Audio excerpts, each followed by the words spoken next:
She had been sitting at that table for 47 minutes, and not a single person at that party had looked her in the eye. Not really looked. Not the way you look at someone when you see them. They glanced. They smiled with their mouths. And then they turned away. Back to the champagne. Back to the laughter. Back to the easy world of people who could stand and mingle and drift wherever they pleased. And Layla Hale sat alone at a white-clothed table beneath a canopy of string lights, her hands folded in her lap, her navy blue dress catching the glow of the candles in front of her. And she watched all of it the way a person watches a movie they've already seen too many times to feel anything new. The estate was beautiful. She'd give her father that. Conrad Hale did not do anything halfway, especially not things meant to be seen. The garden of his Connecticut property had been transformed over the past 2 weeks into something out of a magazine. Rows of round tables dressed in white linen, champagne flutes catching candlelight, low arrangements of ivory roses and eucalyptus placed just so. And overhead, hundreds of warm bulb lights strung between wooden posts. Like a constellation someone had pulled down from the sky. The late June air was warm and thick, with the scent of honeysuckle and cut grass. It was, objectively, a stunning setting for a dinner party. And Layla Hale hated every inch of it. Not because it was ugly, but because she knew exactly what it was. This wasn't a celebration. This wasn't even really a dinner party. This was a performance. Conrad Hale's annual summer gathering was the same thing it had always been. A carefully curated display of wealth, connection, and controlled narrative. 60 guests, all of them useful to her father in some way. Partners, donors, politicians, developers, people he needed to see him thriving. People he needed to believe that everything in the Hale household was exactly as it appeared. Polished, purposeful, perfect. Layla exhaled slowly and reached for her water glass. She was 28 years old. She had auburn hair that fell past her shoulders, blue-gray eyes that held the particular kind of quiet that comes not from peace, but from long practice at containing things, and a face that people, strangers, usually would sometimes stop to stare at, which she found more exhausting than flattering. She was seated in a manual wheelchair, her spine straight, her posture impeccable in the way that people who have been made very aware of how they are perceived tend to hold themselves in public. She had been in the chair for 6 years. Since the accident, she didn't like to think about the accident at dinner parties. But tonight, for reasons she couldn't fully name, it kept surfacing anyway, the cold November rain on the window of her father's car, the particular gray of the highway lights, the way the driver had seemed fine at first, had nodded when she greeted him, had pulled smoothly out of the estate and onto the main road with nothing in his manner to suggest what was coming. She'd been on her phone in the back seat, reading a brief for a moot court competition she had the following Monday. She was 22. She was in her final year at Yale Law. She had a coffee thermos in her bag and a highlighter behind her ear, and the specific, energized fatigue of a person who is working too hard and doesn't mind it even slightly. She didn't feel the car drift. She didn't have time to brace. What she remembered was the sound, a sound that was not a crash so much as a sudden absence of everything normal, and then white, and then the hospital. 3 surgeries, 11 weeks of inpatient rehabilitation. A conversation with the doctor she still remembered word for word, not because it was cruel, but because it was careful, which was somehow worse. The careful ones always meant the news was going to last. Her father had been there. He had sat in the chair beside her bed and held her hand and said, "It was a freak accident. These things happen."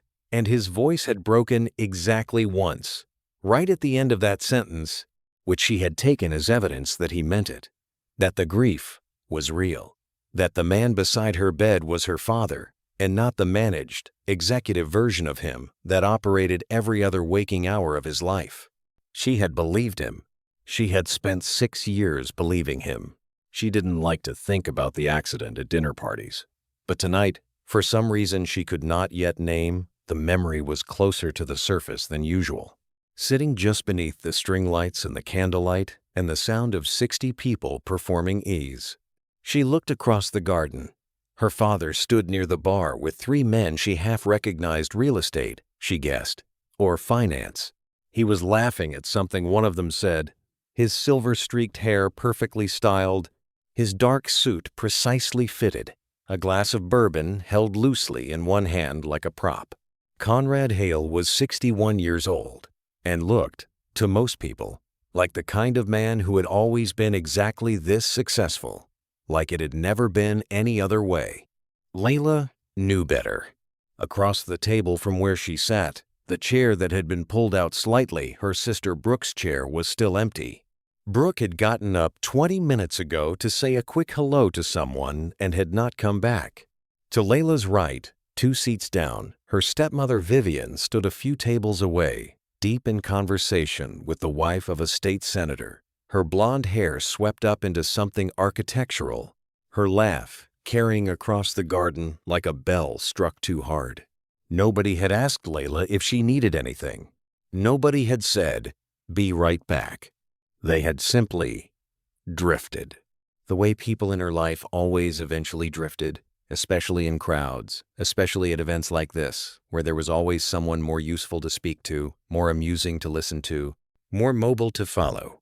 She reached for a champagne flute and took a slow sip, watching the candle flame in front of her lean slightly in the breeze. That was when she heard footsteps approaching unhurried, not the purposeful click of someone crossing the garden with somewhere to be, but a slower, more deliberate sound. Someone actually walking toward her table. She didn't look up right away. In her experience, people who approached her table at events like this were usually one of 3 types: event staff with a refill, a well-meaning guest who was about to say something about her wheelchair that they thought was kind, or someone her father had asked to come check on her, which was somehow the worst of the 3. She looked up. He was tall, maybe 6'2", with dark hair that looked like he'd run a hand through it one too many times, and dark eyes that were scanning the table arrangement with a slightly amused expression, as though he'd walked up expecting something different and found something better. He wore a white dress shirt, the top button open, dark trousers, no tie. He looked like someone who knew how to dress up, but had made a decision tonight to stop just short of it. He was holding a glass of sparkling water, not champagne, and when he saw her looking at him, he smiled. Not a polished party smile, but something slightly off-center, like it had escaped before he'd had time to make it presentable. "Sorry," he said, tilting his head toward the seat across from her. "Is someone sitting there?" Layla looked at the empty seat, then back at him. "3 people were," she said, "about half an hour ago." He glanced around the table, registered the abandoned setting, the half-finished drinks that weren't hers, the napkin one of them had left, crumpled on the edge of the tablecloth. Something shifted in his expression, not pity, she noticed. Something more like recognition, as though he understood the particular geometry of what he was looking at. "Mind if I sit?" he asked. "It's a party," Layla said. "Sit wherever you want." He sat. Not across from her. Actually, he pulled out the chair to her left, 1 seat closer than expected, which should have felt presumptuous, and somehow didn't. He set his glass down and leaned back slightly, looking out at the party the way she'd been looking at it, not performing comfort, actually settling in. "Nice lights," he said. "They cost more than most people make in a month," Layla said. He looked at her. "You know that, or you're guessing?" "I know that." He nodded slowly. "That's kind of a sad thing to know about lights." And despite herself, she almost smiled. His name, he told her, was Tanner Walsh. He was 34. He ran a small architectural firm out of Hartford Walsh Design Group, and he'd been invited to the party by a man named Harold Price, a developer who had used Tanner's firm for 2 mixed-use projects over the past 3 years, and who was apparently well-connected enough to secure an invitation to Conrad Hale's summer gathering.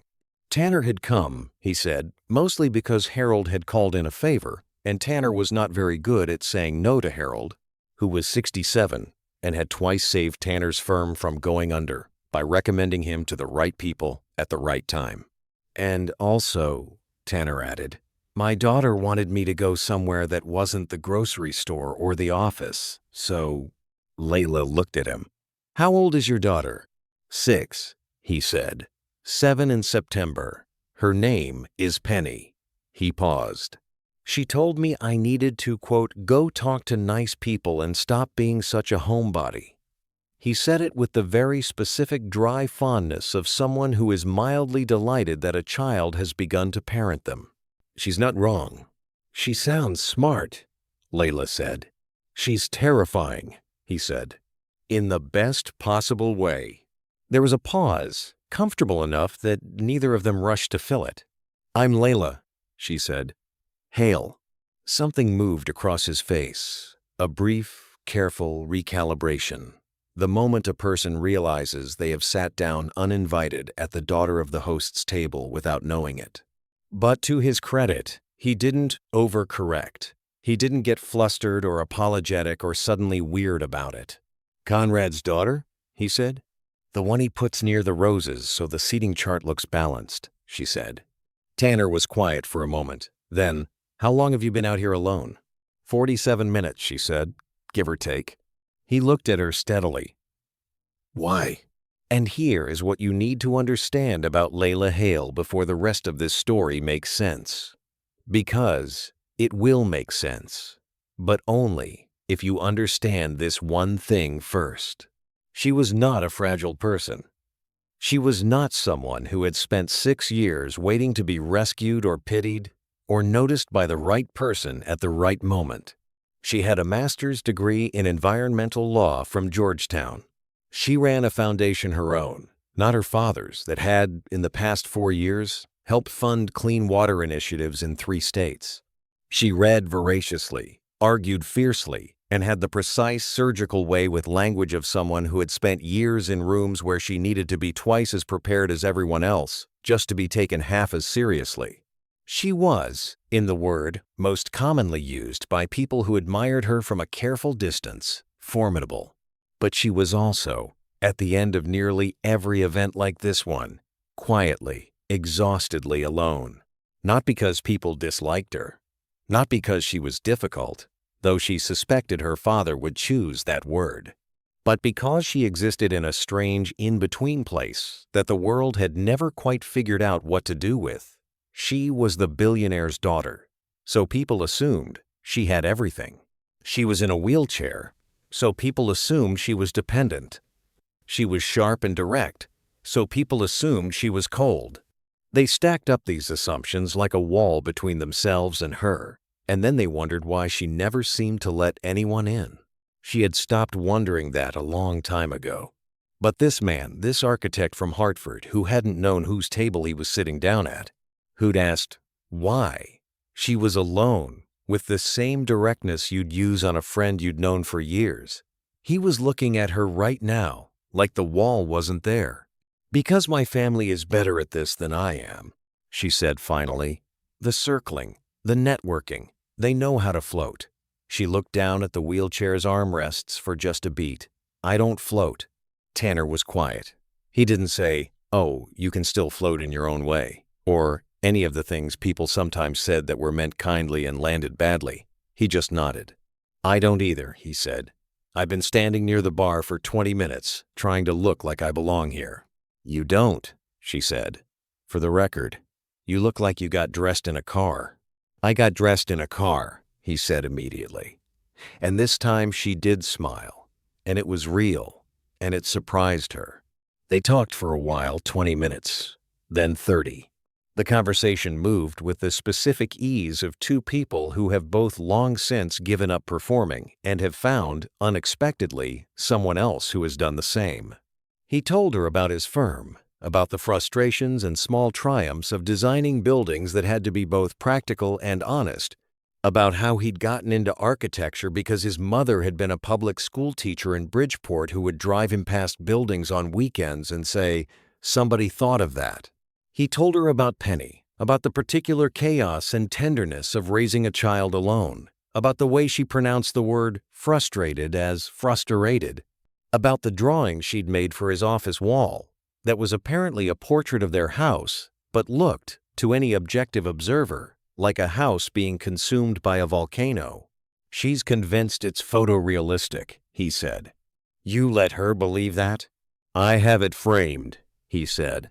Layla looked at him.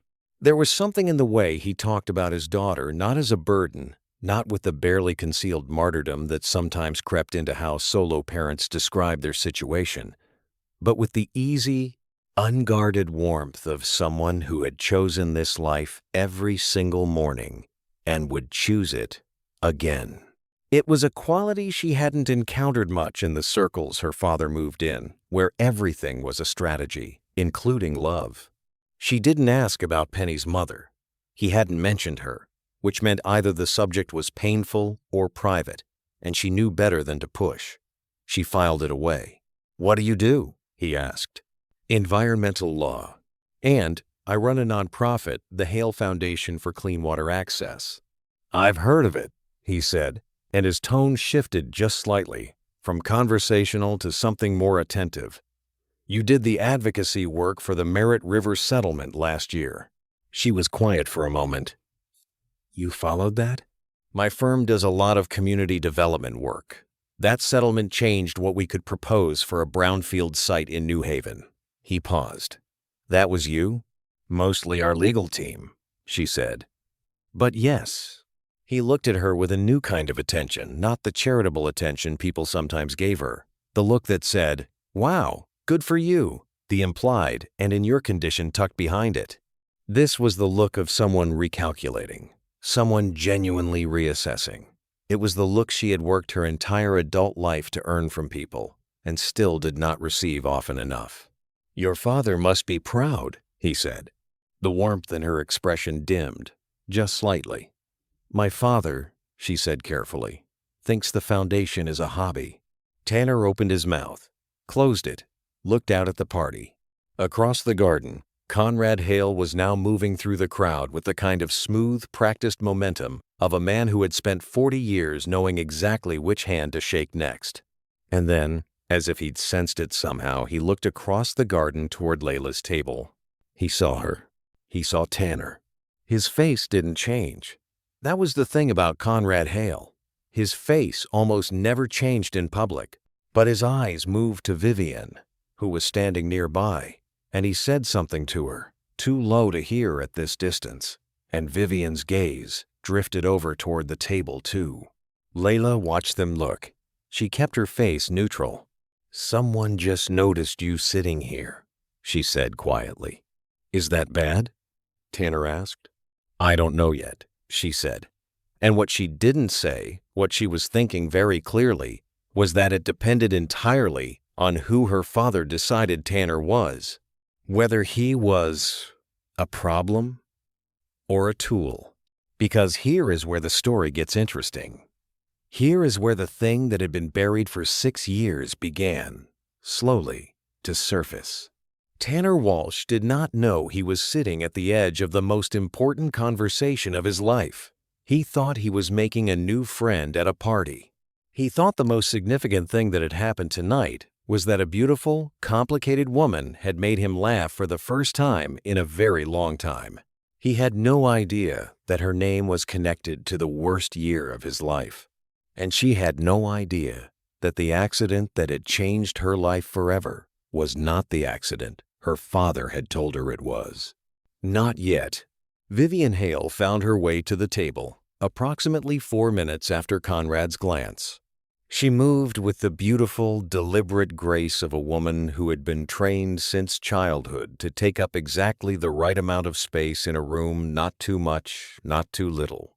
She was 43, blonde, wearing a floor-length ivory gown that had probably cost as much as a semester of college tuition. And she smiled at Tanner the way wealthy people smile at tradespeople who have wandered slightly too close to the family silver. "Layla, sweetheart," she said, bending to kiss the air near Layla's cheek. "You should have come found us. We've been all over the garden." "I was right here," Layla said. Vivian turned the smile toward Tanner. "And who is this?" "Tanner Walsh," he said, standing briefly, offering his hand. Walsh Design Group. I'm here with Harold Price. Harold? Vivian repeated, as though she were sorting a filing cabinet. Of course. You designed the Northside Commons project. That's us. Wonderful project. She said it the way people say it when they don't mean wonderful, they mean acceptable. Layla, your father would love a moment with you before the dinner service. She touched Layla's shoulder. The touch was light, brief, and impossibly final. Layla looked at her stepmother, then at Tanner. Something passed across her face, a flicker of the old resignation, the reflex of someone who has learned that being summoned is easier than resisting. But then she said, "Tell him I'll be there in a few minutes." Vivian's smile held perfectly. Of course! She straightened, and her eyes moved to Tanner one last time, a look that was not hostile, exactly, but that communicated with the precision of a surgeon. You have been noted, and then she drifted back into the party. Tanner sat back down. You didn't have to stay, Layla said. I know, he said. She looked at him for a moment. She's going to tell my father your name. Is that a problem? Layla considered the question honestly. For you, she said quietly, it might be. She said it like a warning. She said it like someone who already knew more than she was letting on. And maybe she did. Or maybe she was simply doing what she'd always done, trying to protect someone from the blast radius of being near Conrad Hale. Either way, she was right. Across the garden, Conrad Hale had already pulled out his phone. The dinner service began at 7:30. Long tables were reset. Staff moved with quiet efficiency between the rounds, and the 60 guests took their assigned seats with the slightly jostled, champagne-loosened energy of a party transitioning from social to celebratory. Layla found herself seated, as she had known she would be, near the center of the main table, near enough to her father to appear present, far enough to be easily overlooked. 2 seats to her right sat a man she had not met before tonight. His name, she learned from the place card, was Preston Langford. He was 41, sharply handsome, in a way that read as cold upon closer inspection. And when he greeted her a brief, formal nod, the press of a business card into her hand before the appetizers had even been served, she understood immediately what he was. He was an arrangement. Preston Langford ran an international logistics firm worth something in the region of $4 billion.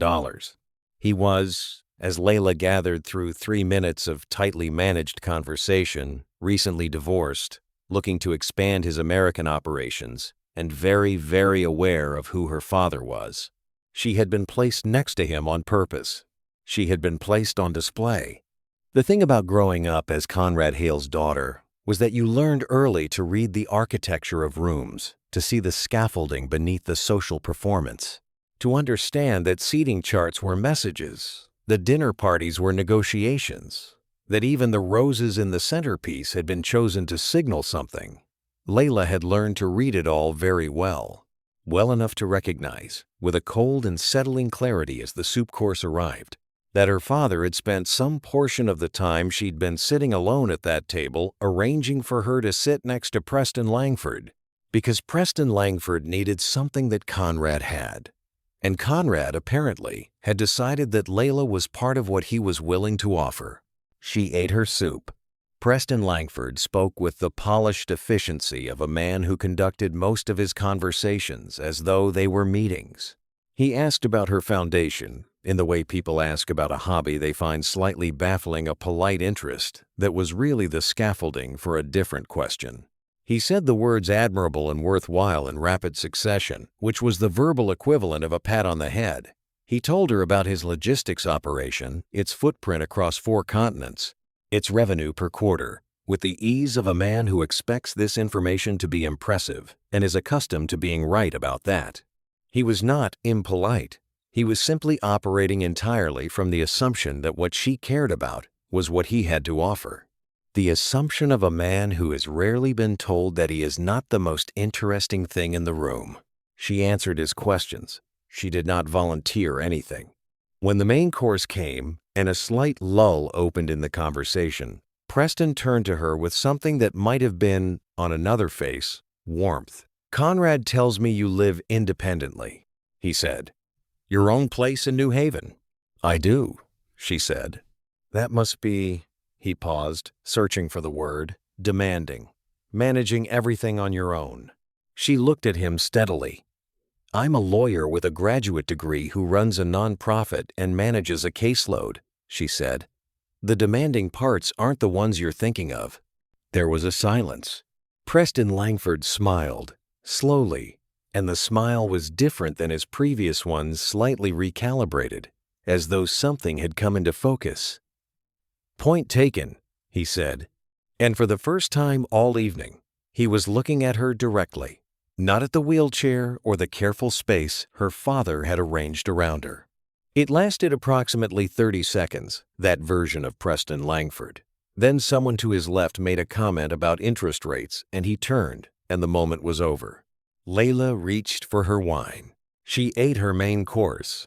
And 3 tables away, in a seat near the far end of the secondary table, she was very aware of Tanner Walsh, who was talking with Harold Price and another man she didn't recognize, who laughed once at something that was said, and who did not look over at her. Until he did. Just once. Across the candlelit garden, through the movement of bodies and the soft noise of 60 people eating and talking, his eyes found hers. And in the look that passed between them, brief, wordless, across all that distance, was the particular kind of communication that happens between people who have just, in the span of a single hour, understood something true about each other. She looked away first. Preston Langford said something. She turned and answered, and she did not look back. After dinner, the evening moved toward the garden's lower terrace, where a small band had been set up near the tree line, and a makeshift dance floor had appeared where the lawn met the stone path. Layla positioned herself near the edge of the terrace, away from the dancing, watching. Brooke had found her briefly during the main course, apologetic and flushed with wine, and Layla had forgiven her the way she always forgave Brooke quickly, without making her feel it, because Brooke had never been built for guilt the way Layla had been built for patience. It was near 9 o'clock when Tanner found her again. He came around the side of the terrace, away from the main flow of guests, and sat down on the low stone wall beside her chair, with a glass of water that he clearly still had not traded for anything stronger. "Langford," he said, "not a question. My father's idea of a seating arrangement," she said. I noticed. He was quiet a moment. He kept looking at your wheelchair like it was something he was trying to figure out how to work around. Layla made a sound that was not quite a laugh. "He asked me, during the main course, whether I had full sensation in my lower body." She let that sit in the air between them. Tanner stared at her. "He asked you that? At dinner?" "He wanted to know, I think, whether I could." She stopped. "It doesn't matter. He's not relevant. He's relevant enough that your father put him next to you." "My father," Layla said, "puts a lot of things next to me without asking." She turned her glass in her hands. "It's a long-standing habit of his." There was a pause that felt different from the comfortable ones earlier in the evening. Heavier. Layla's voice had changed, still controlled, but with something underneath it now, a faint vibration, like a wire pulled just slightly too taut. Tanner looked at her. "How long have you been doing this?" he asked. "Coming to these things and sitting at his table, and—" "Since I was 12, she said. "With gaps?" She looked out at the party. "The longest gap was the 18 months after the accident, when he told me I should rest, and I realized he meant he didn't want me visible." The words landed quietly. They were not dramatic. That was what made them land so hard. "He was ashamed of you," Tanner said. He said it not as an accusation, but as a thing he was understanding out loud. "He was inconvenienced," Layla said. "I think that's more accurate. Conrad doesn't feel shame the way most people do. He feels obstacles." She looked at Tanner. "I was an obstacle to the version of his life he'd planned." Tanner was quiet for a long moment. When he spoke again, his voice was lower. "My wife would have hated this party," he said. She could not stand. He paused briefly. She would have called it performance art. Past tense. Layla noticed the shift. Your wife, she said carefully. Donna, he said. She died 4 years ago. Cardiac arrhythmia. She was 31. He said it in the practiced way of someone who has said it many times, which did not make it easier to hear. I'm sorry, Layla said, and she meant it in the specific, unmixed way that is rare. Not sorry for the awkwardness, not sorry you brought it up, just sorry. She was an auditor, he said. Finance. She was good at her work. Really good. She had this way of reading numbers the way some people read faces, like she could tell when something was wrong just from the shape of the data. He turned his water glass in his hands. She got fired about 8 months before she died. A company she'd been contracted to audit. They let her go suddenly, mid-project, no reason given. Just a letter from HR and a confidentiality agreement. He stopped. There was something in the pause, not the hesitation of someone deciding how much to say, but the pause of someone who has carried a weight so long that the act of putting it down, even briefly, requires a moment. She didn't tell them what she'd found, he said. She told me she needed more time to document it. She wanted to be airtight before she filed anything formal. That was Dana. She never went into a room without her case completely built. He exhaled. The termination letter came the next morning, priority mail. Like they knew exactly what she was about to do. Did she keep any of her notes? Layla asked. Some, on her personal laptop. He looked out at the party. I haven't opened it in 4 years. I've told myself I would. I haven't. He paused. Penny was 3 when Dana died. She doesn't really remember her mother. She knows her from photographs and from the things I tell her. I try to make them accurate, not just burnished. He said it quietly. I want Penny to know who Dana actually was. Not a saint, just a person who looked at wrong things and said so, even when it was inconvenient. Layla was quiet. She sounds like someone worth knowing, she said. She was, he said. She looked at him, at this man who had driven to a stranger's garden party on a favor and sat down at the wrong table and had, over the course of a single evening, become the most honest person in the room. She thought about her own father, about the curated performance unfolding 30 yards away, about the version of love she had grown up, inside a love that was real but conditional, warm but managed, always at a slight remove, like a photograph of a fire, rather than the fire itself. What do you do, she asked, when you love someone who lets you down in a way that changes everything? He looked at her. The question was too big for a garden party, and they both knew it, and neither of them pretended otherwise. You figure out, he said slowly, which parts of it were real, and you hold on to those, and the rest of it you put somewhere it can't keep hurting you. He paused.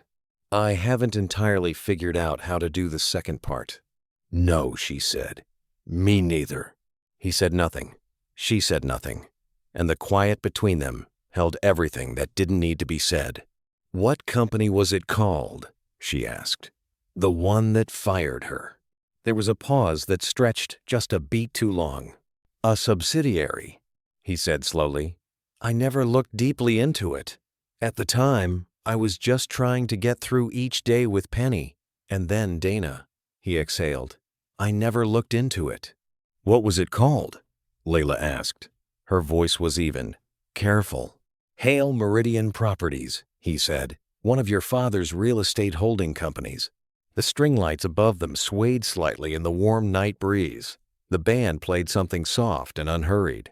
And in the silence between Layla Hale and Tanner Walsh, something shifted, a tiny tectonic thing, deep beneath the surface, that neither of them fully understood yet. But they were about to. Layla's mind was moving very fast and very quietly, the way it moved when she was in depositions, cataloging, cross-referencing, building a shape out of separate things. Hale Meridian Properties was a subsidiary she knew. Not well, her father kept his various entities deliberately blurred at the edges. a financial topography designed to be difficult to map. But she knew the name. She knew it because 8 months ago, she had overheard her father on the phone late at night when she'd come down to the kitchen for water. He'd been in his study, with the door not fully closed, and she'd caught pieces of it. A voice that was tense in a way Conrad rarely let himself sound. Phrases about liability, about the settlement being airtight, about making sure the timeline could not be reconstructed. She hadn't thought about it much at the time. Conrad's companies had legal matters constantly. It was background noise. But right now, sitting on a stone terrace next to a man whose wife had been fired mid-audit by one of those companies, it had stopped being background noise. What kind of audit was she doing? Layla asked. Do you know? Expense reporting and contractor payments, he said. That was her specialty. Finding discrepancies in what companies said they paid and what they actually paid. He paused. She told me, the night before she got the termination letter, that she'd found something. She didn't tell me what. She said she needed to document it properly first. He looked at his water glass. She was gone before I could ask again. The party moved around them. The band shifted to something with a livelier tempo. Somewhere on the dance floor, Conrad Hale was moving through the crowd again, and this time, when his eyes swept the terrace and found Layla, they stayed a beat longer than before. If you had been watching Conrad Hale's face in that moment, really watching it, not the public version but the private one, you might have noticed the thing that Layla had learned to read over a lifetime. A particular tightening around his jaw. A particular stillness. The look of a man who has walked back into a room and found a conversation he did not authorize. He crossed the terrace with the particular unhurriedness of someone who was moving fast on the inside. Layla. He bent, kissed her temple. Having a good time? His eyes moved to Tanner. This is Tanner Walsh, she said. Harold Price's guest. Walsh Design Group, Conrad said. Harold speaks highly of you. That's kind of him, Tanner said. Conrad smiled. It was a complete, perfect, entirely assembled smile. I'm glad Layla has had good company tonight. He said it warmly. He said it like a man who meant it. He said it in the tone that Layla had heard her entire life, the tone that sounded like an embrace and functioned like a door being gently, firmly closed. She's wonderful company, Tanner said. He met Conrad's eyes as he said it. Conrad looked at him for just a half-second longer than necessary. Indeed she is, Conrad said. He touched Layla's shoulder. Preston was hoping to say goodnight before he left. I told him you'd come find him. I'll find him in a minute, Layla said. The pause between those two sentences, the one her father had spoken and the one she had spoken back, lasted approximately 2 seconds. It was a small thing, a garden party thing. In the scheme of the world's great confrontations, it registered nothing. But for Layla Hale, who had been saying yes, of course immediately to her father in public for most of her adult life, because it was easier, because the cost of not doing so was high, because she had learned a very long time ago that the ground of Conrad Hale's affection shifted in ways that were difficult to predict and impossible to fully recover from. For Layla Hale, those 2 words and that brief pause were a door she had not opened in a very long time. Conrad held his smile. Of course, he said. Enjoy the rest of your evening, Mr. Walsh. He moved away. The moment he was gone, Tanner turned to her. He didn't say anything. He just looked at her with that same direct, even attention. The attention that did not perform concern, did not fuss, did not overinterpret. He just looked, and in looking, made space. His company fired your wife, Layla said quietly, and I think she found something. I've thought about that, he said. For 4 years I've thought about it. And then told myself I was looking for something to blame because it hurt less than losing her for no reason. What if it wasn't nothing? She said. Tanner was quiet. What if it was something your father is still trying to keep quiet? He said. Not accusing, asking. I don't know, she said, but I want to find out.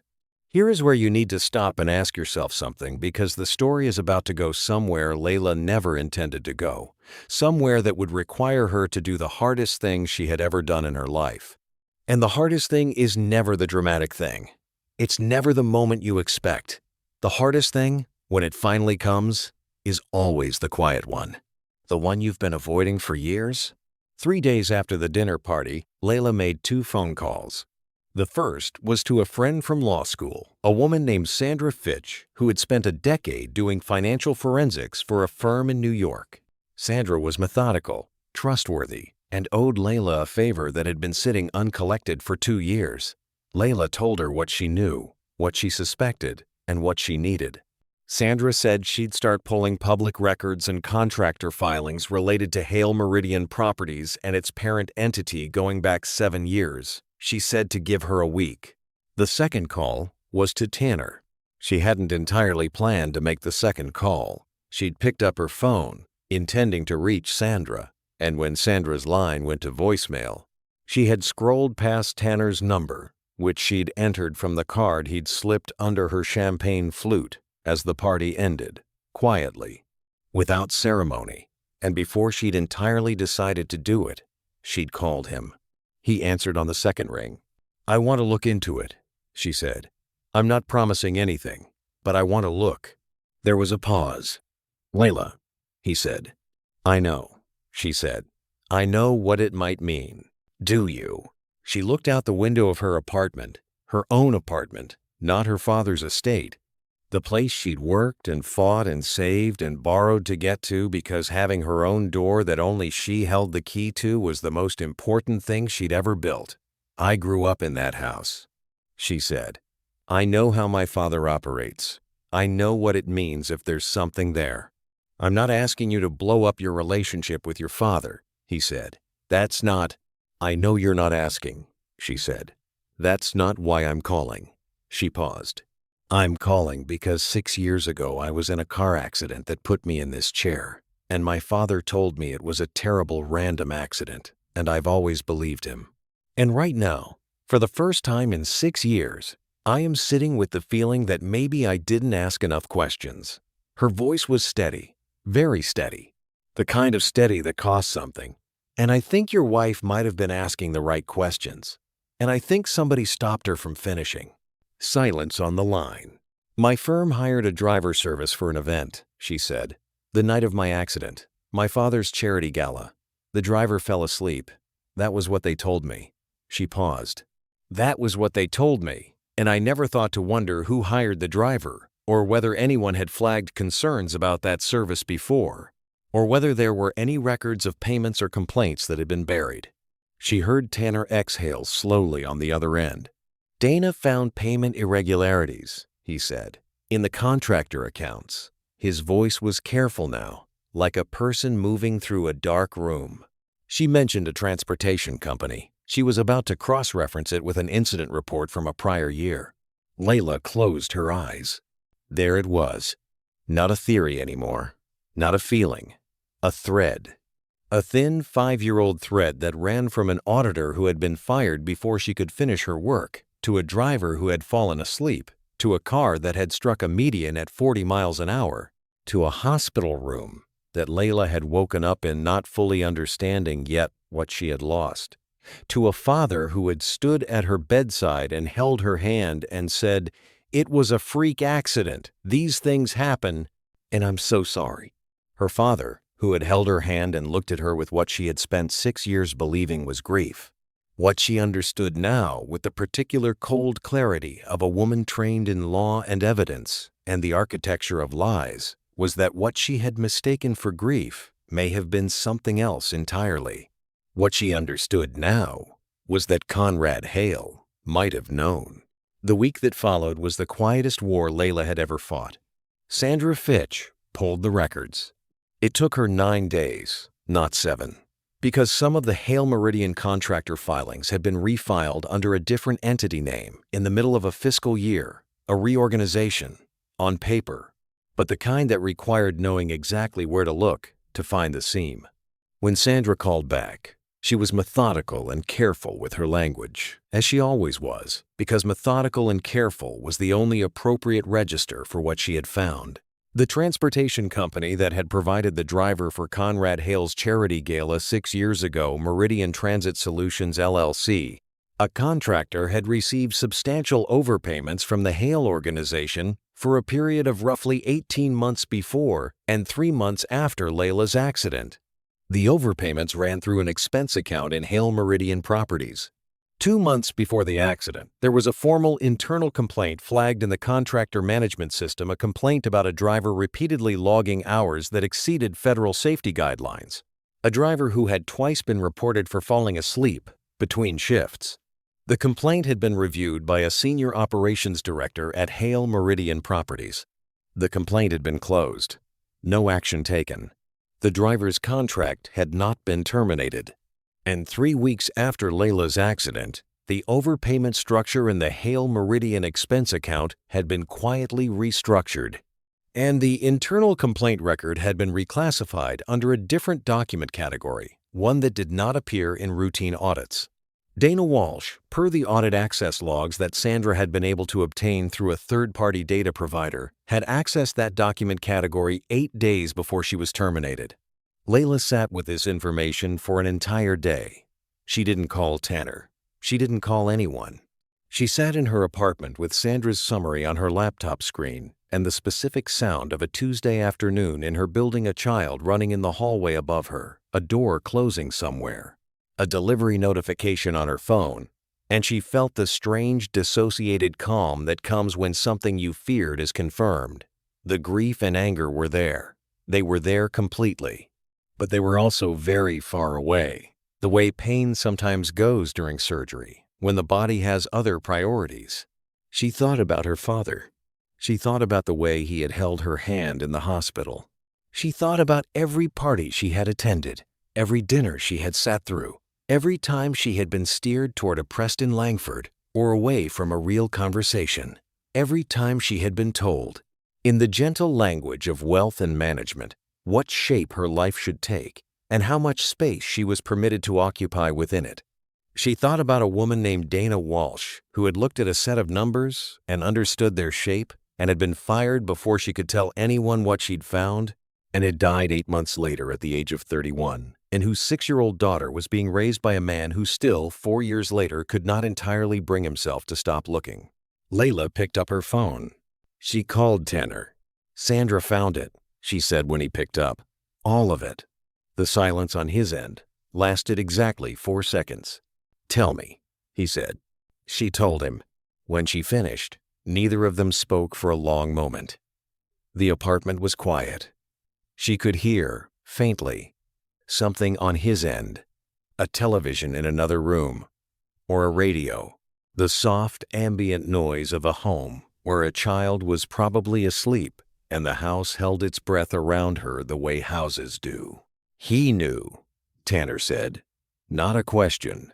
There's no way to prove he personally reviewed the complaint, Layla said. The liability falls on the operations director. There's a layer of insulation. She paused. But the restructuring of the expense accounts 2 weeks after my accident, that happens at the executive level. That doesn't happen without his knowledge.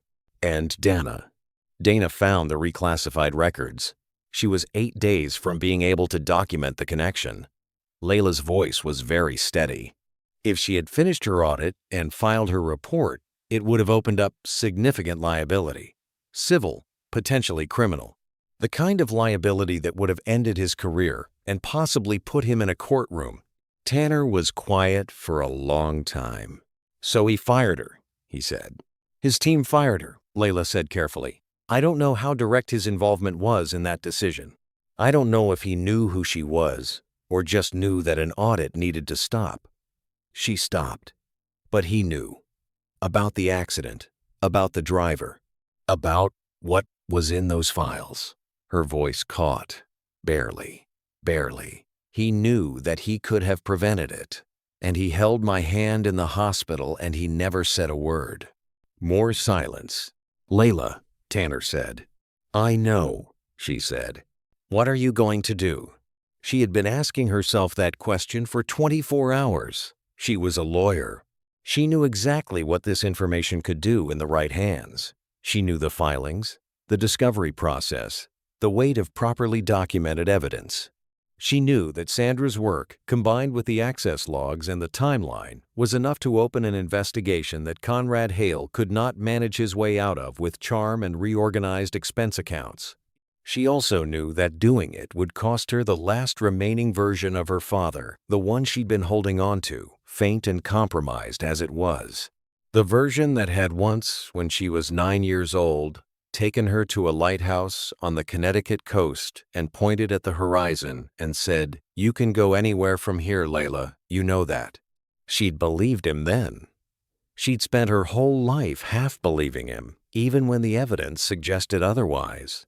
She thought about something else, too, something harder to say. She thought about the fact that part of the reason she had never looked too closely at the accident, she never pushed the questions that a lawyer of her training absolutely should have pushed, was that she had not wanted to. No. That somewhere under all the grief and the rehabilitation and the rebuilding of a life, she had understood, in the deep, wordless part of herself where things are known before they are thought, that the answer might be one she couldn't come back from. Denial, in her experience, rarely announced itself. It didn't arrive waving a flag. It simply made itself useful. It showed up disguised as acceptance, as moving forward, as being the kind of person who doesn't dwell. She had been very good at not dwelling. But Tanner Walsh had sat down at her table on a June evening in Connecticut, and he had asked her why she was alone, not in a pitying way, not in a kind but distanced way, in the direct, honest way of someone who genuinely needed to know the answer. And in the months since, in every phone call, every meeting over coffee and city permit documents, every Saturday morning in that garden, he had kept asking, not the question out loud, just the general posture of the question, the presence that said, "I'm here and you don't have to manage what you say." She had spent 6 years in a wheelchair thinking it was an accident. She had spent 6 years building a careful, excellent, self-sufficient life in the shadow of a man who had held her hand in a hospital room and carried a secret that could have set her free. She was done. She picked up the phone. "I'm going to call him," she said. "I'm going to give him the chance to hear it from me before it goes anywhere else." "You don't owe him that," Tanner said. "I know," she said. "But I owe it to myself." She met her father 4 days later, not at the estate she did not want to be on his ground, but at a restaurant in New Haven, a quiet Italian place where she knew the owner and where the back corner table had enough space for her chair and enough privacy for what she needed to say. She arrived first. She ordered water. She waited. Conrad Hale came in at 1 minute past 12, impeccably dressed, moving through the room with his customary smoothness. And when he saw her at the back corner, he smiled, the real one, the one that went back to the lighthouse and the Connecticut coast and everything she'd ever loved about him. She let it happen. She let herself feel it. Because in the world of hard things, the hardest one is usually the last one, the goodbye to the version of the story you wished were true. She told him what she had found. She told him calmly, clearly, and completely, the way she had told juries, the way she had told courtrooms, the way she had been trained by her own nature and her own discipline. To tell the truth, even when it was inconvenient. She went through it item by item. The driver complaint, the closure without action, the contract renewal, the accident, the expense account restructuring, the reclassified records, Dana Walsh's access logs, the termination letter. She put it all on the table, in the middle of a quiet Italian restaurant in New Haven, between 2 water glasses and an untouched breadbasket, and she watched her father's face. He sat very still. That was the thing about Conrad in genuinely difficult moments. He did not move. Most powerful people, when confronted, shift or lean back, or reach for their glass, or perform the busy work of digestion. Conrad simply went still, the way a building goes still in a storm, not because it isn't feeling the force, but because it is built to absorb it. It was, she had always thought, one of his most frightening qualities. That complaint was handled by operations, he said. I was not involved in day-to-day contractor management. I know, she said. The restructuring of those accounts was a routine financial reorganization following a legal review. I know, she said. The auditor's contract was terminated for performance reasons that had nothing to do with the scope of her work. I know what your lawyers will say, Layla said. I can write the brief myself. I've spent the last week doing it in my head. She looked at him. I'm not here for a deposition, Dad. She had not called him Dad in 2 years. It slipped out without strategy, and she saw it land, saw the slight flinch that he was not quick enough to contain. I'm here, she said, because you are my father, and because whatever you did and didn't do, and whatever the lawyers say and don't say, there is a version of this that I have a right to hear from you, not from counsel, not from a press release, from you. Her voice was steady. It cost her to keep it that way, but she kept it. Did you know about the driver? Did you know that complaint had been filed and ignored before I got in that car? The restaurant did its quiet work around them. A waiter passed. Somewhere near the front, a couple was ordering dessert. Conrad Hale looked at his water glass. There was a lot happening that year, he said. It was not an answer, but it was not nothing. I need you to answer the question, she said. A very long silence. I was briefed, he said finally, after the accident, on the operational history. He paused. Not before. She held that, turned it over. But after, she said quietly. You were briefed after, which means you knew, when you were sitting in that hospital room holding my hand, exactly what had happened and why. He said nothing. You knew, she said, that it was preventable, and you let me believe it was chance. His jaw tightened, just slightly. I was protecting you, he said, and the words came out with a rawness she hadn't expected, not performed, not managed, but something older and more tangled. The voice of a man who has told himself a story for 6 years and is only now hearing how it sounds out loud. You had just lost the use of your legs, Layla. You were in a hospital bed and you were 22 years old, and the last thing I thought you needed was a lawsuit and a scandal and reporters and... What I needed, she said, was the truth. The silence after that was complete. I am your father, Conrad said. I know, she said. I know you are. I loved you, he said quietly. I want you to know that. The word loved, past tense. Whether he heard it, she couldn't tell. I know you did, she said. I know that doesn't fix it. She left first.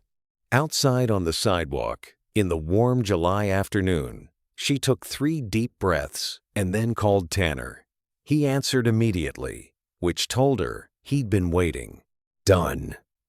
She said, How are you? She thought about it honestly. I'll let you know, she said. He laughed, a real one, short and warm. That's fair. How's Penny? She drew me a new portrait. Our house again. This one has a rainbow over it. She says it's more realistic. Layla laughed. And the laugh was real, and it surprised her, and she stayed with it for a moment because it felt like something she needed to remember, that in the same body that held all the weight of the last 2 weeks, there was still something that could do this, that could laugh at a child's impossible painting and mean it. I want to meet her sometime, she said, if that's okay. Tanner was quiet for a beat. She'd like that, he said. She told me after I told her I made a new friend, she told me that I should, quote, keep this one.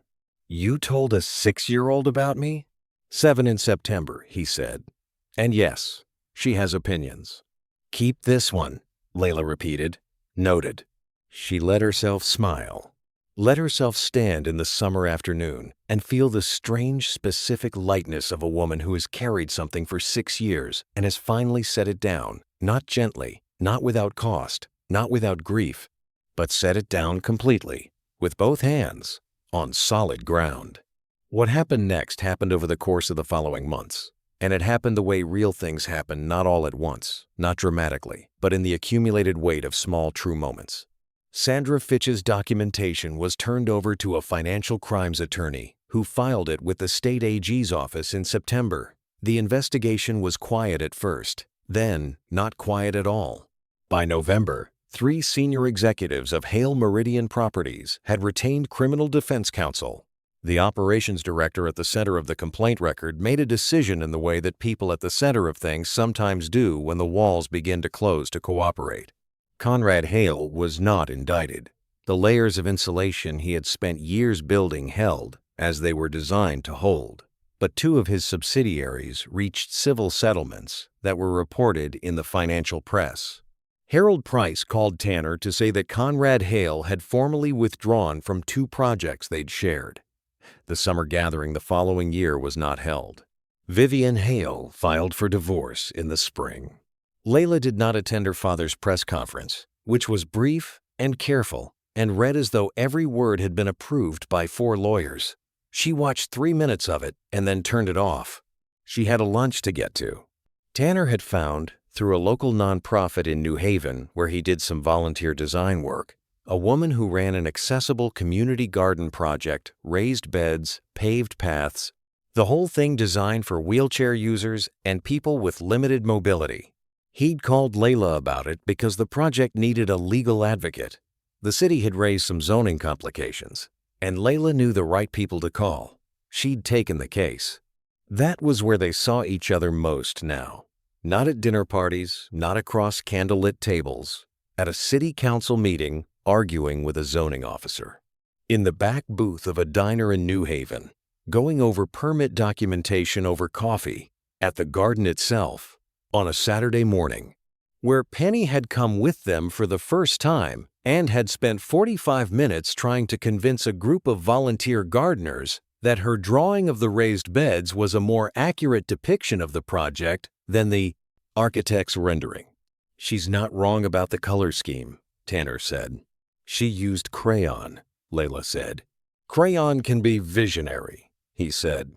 It was at the garden, on one of those Saturday mornings, with October coming in low and gold over the hedgerows and Penny somewhere ahead of them on the path with a paper cup of lemonade and an extremely serious expression, that Tanner said what he'd been not saying for 4 months. "I'd like to take you to dinner," he said. "A real one, not a garden party." He paused. "Not because your dad put me across the table from you, because I want to." Layla looked at him. She thought about everything that had led to this moment. The 47 minutes alone at a white-clothed table, the string lights overhead, the way he'd sat down without knowing whose table it was and asked a question that nobody else had thought to ask. She thought about Dana Walsh, who had looked at the shape of numbers and known something was wrong and had tried to say so. She thought about a driver complaint that had been closed without action, and a hospital room, and a father holding her hand and saying, "I'm sorry," and what sorry means when it is missing the most important words. She thought about Penny's drawing, framed on an office wall, their house beneath a rainbow, more realistic than anyone had given it credit for. "Okay," she said. Just that. Just okay.